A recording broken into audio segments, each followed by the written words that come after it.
I know that it's my time to shine. Don't need It's Ivy Slater, and you're listening to Her Success Story podcast, a show where gutsy businesswomen share their success journey.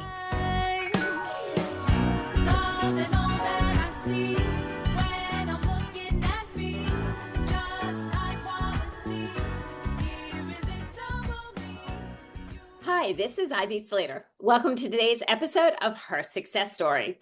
For those of you who are just joining in, you're joining in at a time that we're doing an amazing series. We've been talking to women leaders in technology. And going to give you a little short that I did in my introduction to this series. And that's a couple of years ago, I wanted to do a series on women leaders in technology. Well, I have a pretty decent network, fairly active on LinkedIn, reached out to all the old podcast guests. We reached out to our bookers who book things. We reached out to LinkedIn. We reached out to clients. We did a big reach out and we got 2.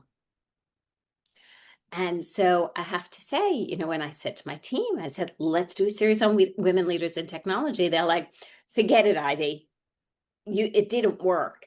So that's all you have to actually say to me for me to dig in my heels and say, oh, no, no, no, no, no. I don't stick with what doesn't work once. It means we need to make change. We need to create change. And I just want to say we are in this time of doing a series on women leaders in technology that we had an abundance of choices. Women are making headway in a variety of different careers, and especially in technology.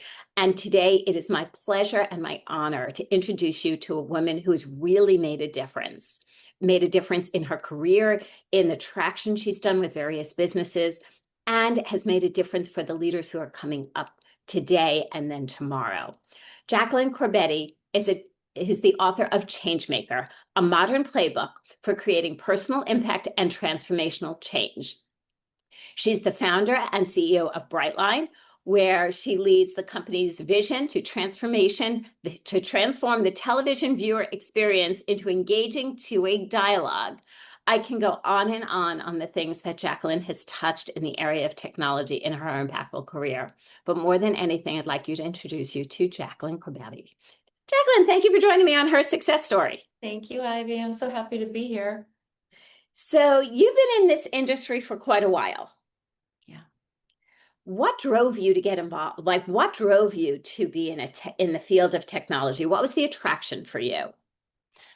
For me, technology came into my life and probably continues to still be at the core of my philosophy around technology as a means to an end, not an end in itself. And so my first sort of collision with technology was in the first part of my career when I was restructuring banks, wholesale restructuring of financial institutions, mostly banks. And understanding that a lot of the business issues, a lot of the sort of customer interaction issues, all stemmed from the what used to be called operations and technology, or the back office, right? The back office. The back office, and with respect to financial institutions being such a regulated industry, in particular. There was something very specific and extreme about about the obstacles that technology presented. And as technology started to really evolve with digital, et cetera, how creative one had to be about opening up opportunities for efficiency, getting closer to the customer, and so on, by understanding how you could actually modify these legacy systems, as they were called, in order to not expose the organization, corporation, to anything from a regulatory standpoint, but to do what's right for the consumer. And so that was a big part of, it was central to everything I did in that first part of my career in the financial institutions industry. And that's where it all began, if you will. So from the beginnings, okay, so you started in the financial area, streets of New York. What was your trajectory from there? Because when you're in finance and banking, it's easier to stay there. It's very easy because you build a network there. And you, right? And because I'm a strong person on we build our networks, we reach out to our networks, we develop networks, we stay in touch, please, with networks listeners, please, please, please, you know. And you then took it on a different trajectory. What was that like for you, and how did that happen? Sort of, let me just jump to how did I happen to succeed in jumping from finance into a whole nother industry that is very Very well technology said. driven. And that was really in the trust that I had developed with the executive teams, CFOs, CEOs of the financial organizations that I was working with, and they ended up backing me. In fact, the founder of the firm that I was employee number one and then became president of doing those restructurings was the first person to back me when I went on to do what I then went on to do, which was to start my own business. That is ultimately is a technology company in the streaming space. So that's what made it possible. In other words, this I guess the success and that banking can be lucrative as they say. You Right. can when you succeed, the money can come. I was never really a part of, I'm going to go make money, I'm going to get rich. But it just so happened that the money followed the success. And in combination with that network, I was able to get my company off the ground. Does that make sense? Absolutely. So tell us a little bit about your company today. What are you doing now? My company is in a very exciting area now. It wasn't so exciting as an entrepreneur 10 years ago, but ever since the pandemic, things got interesting for us as television viewers, as we all know. And, It when completely we changed how we watch so many it things. does. It basically redefined what is television watching, right? It's I, streaming. 100%. I mean, I was, and I know I'm not alone here, but I was at dinner with friends the other night. You know, dinner comes to the table, and the first piece of conversation. So, what are you What do streaming? you What are you want? watching now? One of the Exactly. first things, and I think that pattern started during COVID of, everybody's communication. What are you watching? What are you streaming? Yeah. Absolutely. And my company happens to be a technology company that provides something to the app platform. So whether it's Hulu, Disney Plus, Peacock, Paramount Plus, Warner Brothers, all of those apps that are on your screen, if you're a subscriber, have BrightLine. My company is called BrightLine, and it has BrightLine's technology embedded within the app so that when you're watching content or you see an ad that allows you to, I like to say, go deeper, engage, but Right. it's really whether it's a piece of trivia, whether it's facts about your favorite athlete, whether you would like to request some sort of information or sample, that's our technology inside that app that allows you to do that with your remote control. It wasn't exciting before the pandemic only because it was a real struggle. The industry was not ready to allow that model, that ad model, Right. streaming specific, into the living room because they were making so much money on ads in the linear space, as they called it. And so it took a pandemic, and then every advertiser wanted to be in the stream. And that's when my company finally started to really take off. And so, in the last few years, what have you found as the CEO of the company, and how things have the trajectory of it, and how things have shifted for you as a leader? As a leader, I feel blessed and happy that I finally am able to be a leader of a business that is thriving, that is scaling, that is encountering, all of the interesting thing about building teams and about making sure our work processes are flexible enough. We have the right standards in place, all the things that companies, really need to it's an art, frankly, when it gets to that point in scaling. Scaling is not easy, but it is Yeah. something that is really exciting for me, given what I was doing before, which was we were coming up with these blueprints for change, and then we were working with the executives, bottom up, top down on their playbook, and we were overseeing implementation. The only thing I wasn't doing is it wasn't mine. It So, wasn't yours. so that's It's what I'm cool when it's enjoying. yours. Yes. But that's what I'm enjoying, yeah, now is that, we are own the vision is here, we're evolving the company, and it's exciting. What has surprised you in this journey? Where do I begin? Well, I mean, you said it, right at the top, which is women in technology, it was a misnomer in many Right. ways. And I'm looked at as, one of the, if not the first in digital technology. I'm not proud of that per se because it shouldn't be that way.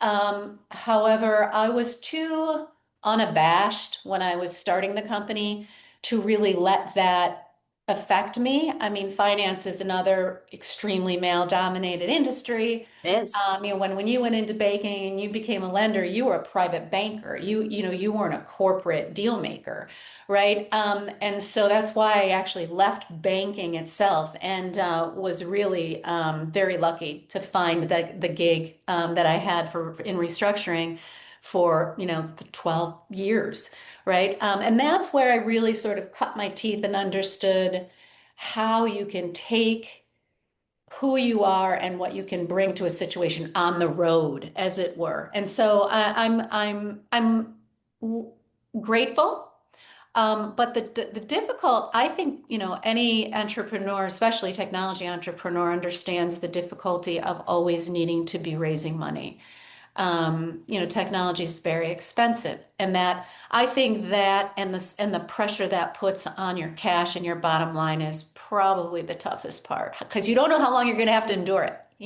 Right. And so let's talk about this a little bit because there's been a lot of, and for lack of a better word, conversation around uh,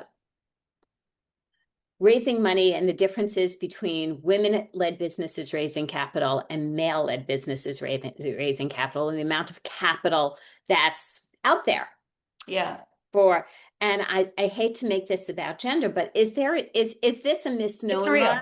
Like that's I'm honestly like I would like to see why should it matter? We should be evaluating the business, the value in the business, right? I mean, that's what I want to see when in investing. I want to see what's the viability of the business, what's the trajectory, what's their plan, what right?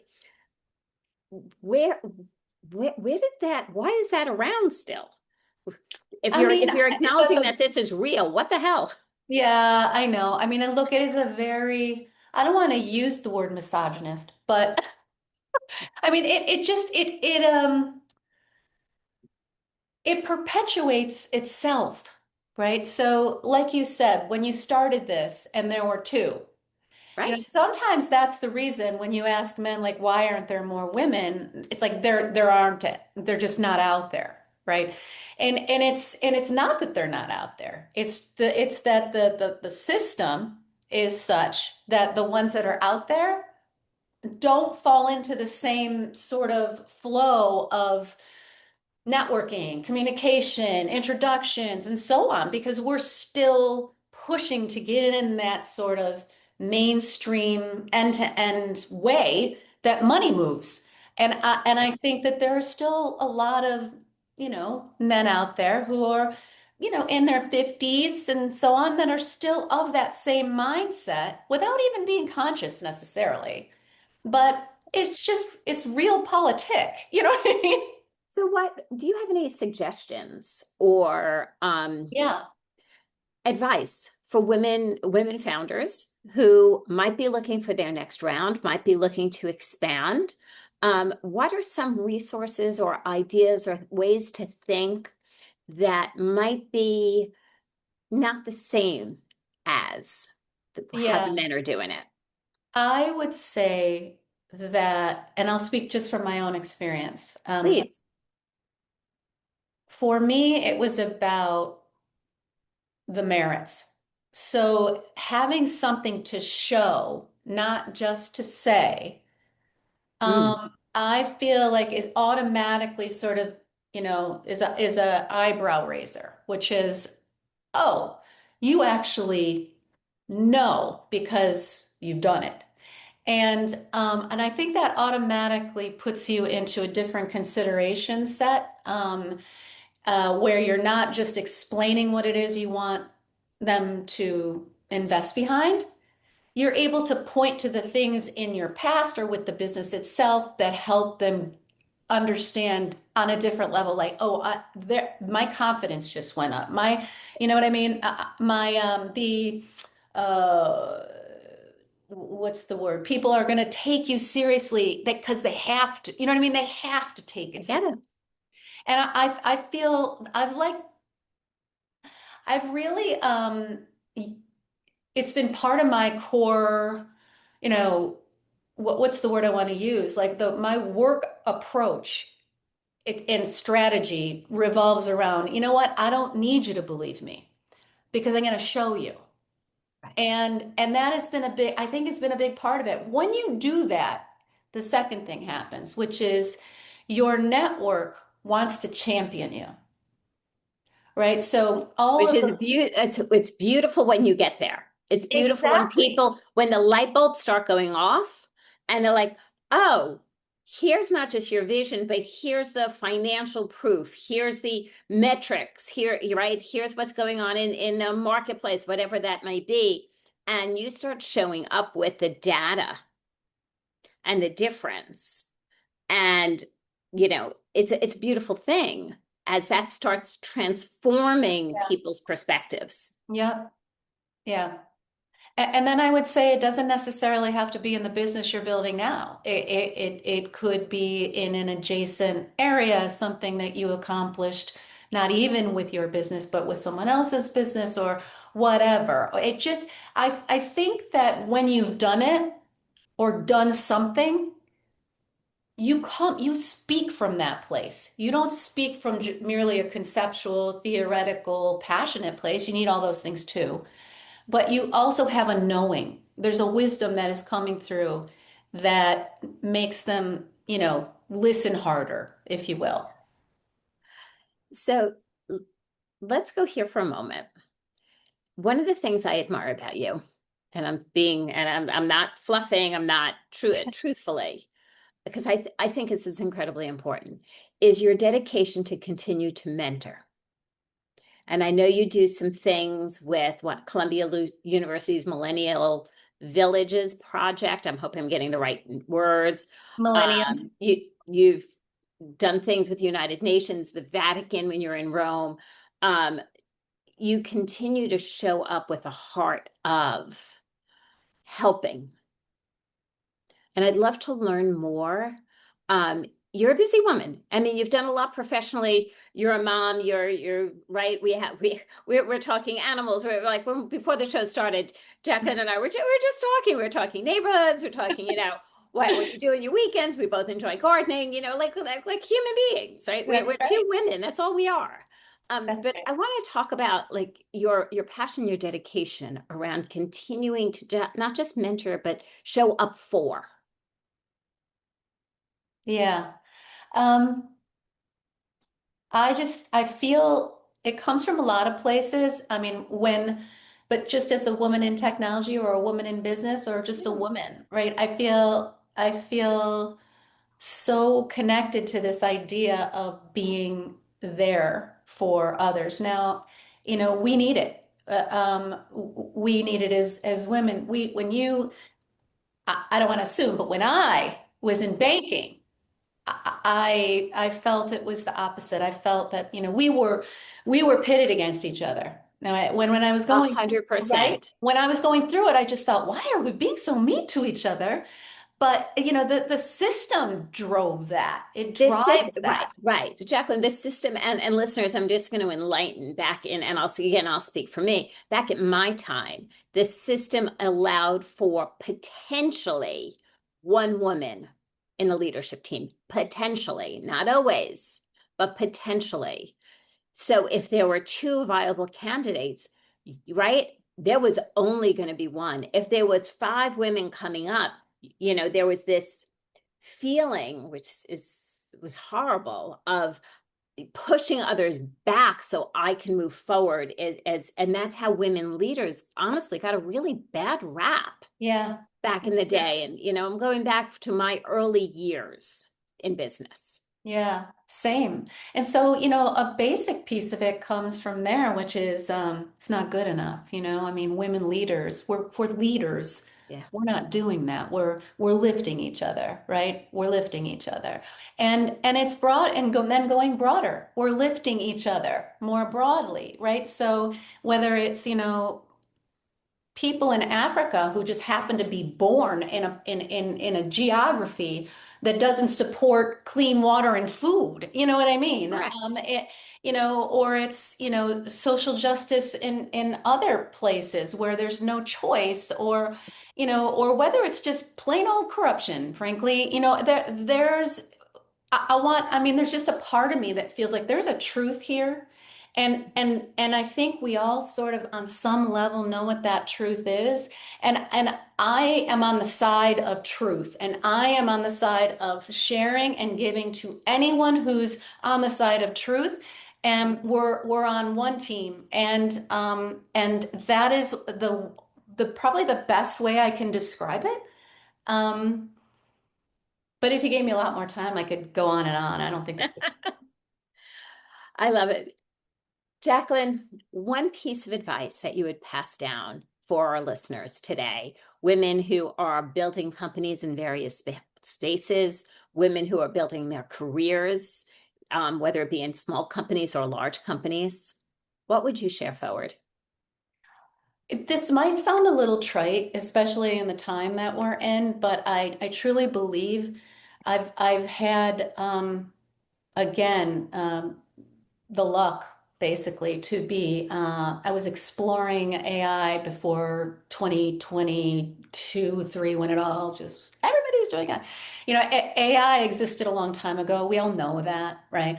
But because I had the privilege of creating a piece of technology in the sustainability world, and it was supply chains, and with my own company, BrightLine, we're deep into agentics and so on.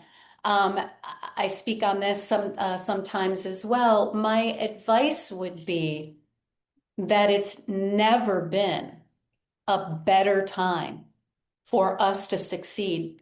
There is a democratization, and I hate using that word right now because of everything we're in the Yeah, world. it unfortunately, what should have a positive alignment right now is Right. the word is being misconstrued. It's being misconstrued. So let me just say it's evening the playing field. Thank you. Beautifully said. Okay, it's evening the playing field. Now, the way to take full advantage of it is actually to know what AI actually accomplishes for you, whether it is how quickly you can enhance your business plan, how much better your numbers can be, how much more wisdom, insight you can bring about your industry, your competitor, whatever that is. That's all Yeah. right up off the top.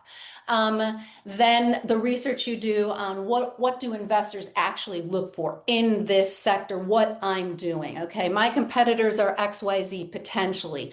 Who's invested in them? Why? Do the research. There's so many ways that we can do what we know is important in terms of getting your business off the ground smarter because AI exists. And by the way, don't believe the first answer because it's not ready for prime time in many ways. But keep asking the questions and keep asking better questions and better questions and better questions because it's so fluid out there. And this is the way you separate yourself from the pack because I think that some of us haven't realized how fast it's moving, how much it provides. And if we just keep our finger on the key questions and answers that get us there, we got a leg up. I think that is so well said and so true. I'm hearing a couple of things and I'll share, I always say at this point in the show, I take a deep breath in and I encourage you all to take a deep breath in and identify one takeaway. Write it down somewhere. Again, we don't care if you jot it on your phone or on a true notepad, it doesn't matter. But take that one piece of that resonated with you today from Jacqueline's Eyes conversation, jot it down, and then identify one action you will take from that takeaway. That's the key here. The key is about the action that we take from here. I love that you One more listened to. thing? Yes, Sorry, Jacqueline, go because for I it, forgot all please. about the book. I forgot all about the book. And I Good wrote a book. book on this. And it's called the Changemaker Playbook. And it does happen to be a playbook. It came out in December. And you know, it's got a workbook in it, and it brings the structure a lot more to it than I'm talking about from a standpoint of how do we structure our thinking? How do we maintain focus? How do we keep flexibility? How do we stay persistent against all these challenges and other things going on in the world? So if you're interested, it's called Changemaker Playbook, and you can get it on Amazon. And you could find the links in the show notes, as well as more information on Jacqueline. I will say, identify your takeaway. Mine is that reminder of you keep showing up. No matter what, you keep showing up. When I talk to people in the sales area, I'll always say the word no is equivalent to not yet, not ready, not now. Okay, that's my core belief from early days of sales in my 20s. It was just a few years ago, kind of, sort of. As we both like major giggle here. But it's staying in the game. It's staying in the journey. There's going to be curves in the road. All businesses, all startups, long-term businesses, it's a journey. Every time you develop something new, every time you expand, every time you hire, every time you open a new office, it's part of the journey. For me, it's stay in that game and be dedicated, be persistent, be open, and be honest. That's what I learned from you today. Thank you, Jacqueline, for joining me today. Thank you so much. This is wonderful. So happy to be here. And listeners, if you enjoyed this show or if it meant something to you, please pass it forward to others who you feel would enjoy it. Hit subscribe. We come into your inbox every Monday with new content, great conversations like today's. And more than anything, I welcome hearing from you. Let us know, what do you want to hear? What are the series you want to learn from? Who are the people you want to learn from? You have recommendations, you have connections. That's what her success story is. Building the relationships, meeting the people here on her success story, and making it last. So thanks again. Have a great one.